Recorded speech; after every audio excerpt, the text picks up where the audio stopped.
Assalamualaikum warahmatullahi wabarakatuh.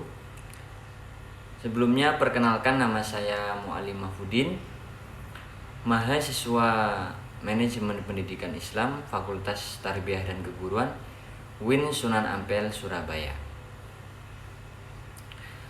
Di sini saya akan menjelaskan mengenai 6 langkah dalam proses auditing. Ada 6 langkah spesifik dalam proses audit yang harus diikuti agar pengauditan berjalan dengan sukses. Proses audit yang akan dijabarkan adalah proses audit yang biasanya dilakukan oleh auditor eksternal. Berikut 6 langkah dalam proses audit secara umum. Yang pertama, meminta dokumen yang dibutuhkan. Setelah mengkonfirmasi bahwa auditor akan mendatangi klien yang akan diaudit, auditor akan meminta dokumen-dokumen yang dibutuhkan terkait kebutuhan audit. Bahkan, biasanya auditor sudah mengirimkan daftar dokumen-dokumen yang dibutuhkan terlebih dahulu kepada klien di dalam audit checklist. Dokumen audit tersebut dapat mencakup salinan laporan audit sebelumnya, rekening koran, nota keuangan, dan buku besar. Selain itu, auditor juga dapat meminta bagan organisasi klien bersama dengan daftar nama dewan komite terkait. Yang kedua, mempersiapkan rencana proses audit. Dalam hal ini, auditor akan memeriksa informasi yang terkandung dalam dokumen dan merencanakan bagaimana proses audit akan dilakukan. Setiap auditor pastinya memiliki gaya pengauditan yang berbeda-beda dengan tetap mengindahkan kode etik sebagai auditor. Workshop risiko dapat dilakukan oleh tim audit untuk mengidentifikasi kemungkinan masalah yang akan muncul selama proses audit dilakukan. Dan kemudian auditor akan menyusun rencana audit sesuai workshop atau diskusi yang sudah dilakukan oleh tim audit. Dan selanjutnya yang ketiga, yaitu menjadwalkan rapat terbuka. Auditor perlu mengundang manajemen senior, general affair atau staf administrasi utama dari pihak klien ke suatu rapat terbuka.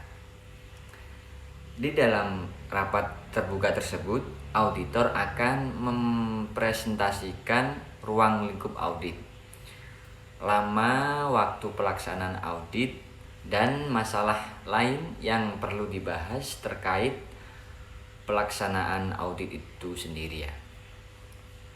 Setiap kepala departemen dari pihak klien dapat diminta tolong untuk mengkomunikasikan kepada staf bawahannya tentang kemungkinan adanya wawancara dengan auditor.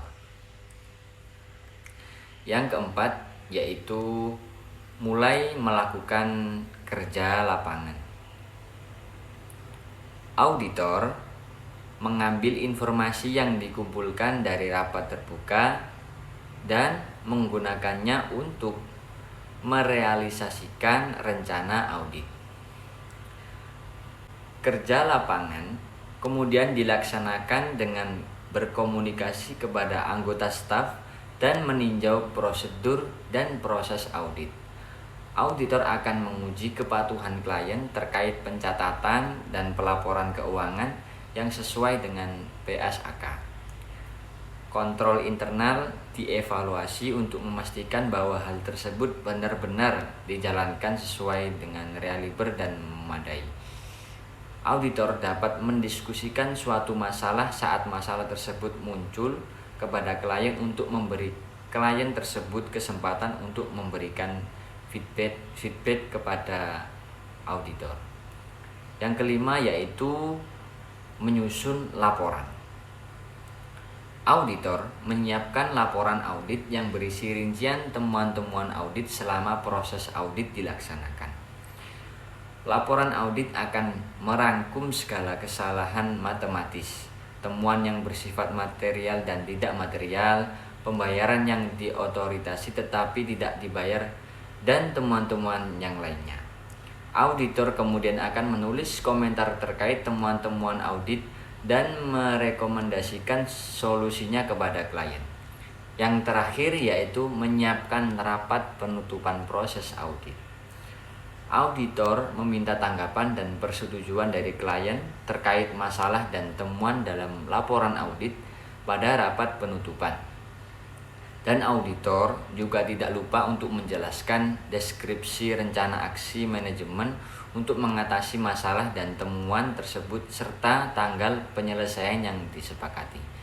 Pada rapat penutupan, semua pihak yang terlibat akan mendiskusikan laporan audit dan tanggapan manajemen secara matang.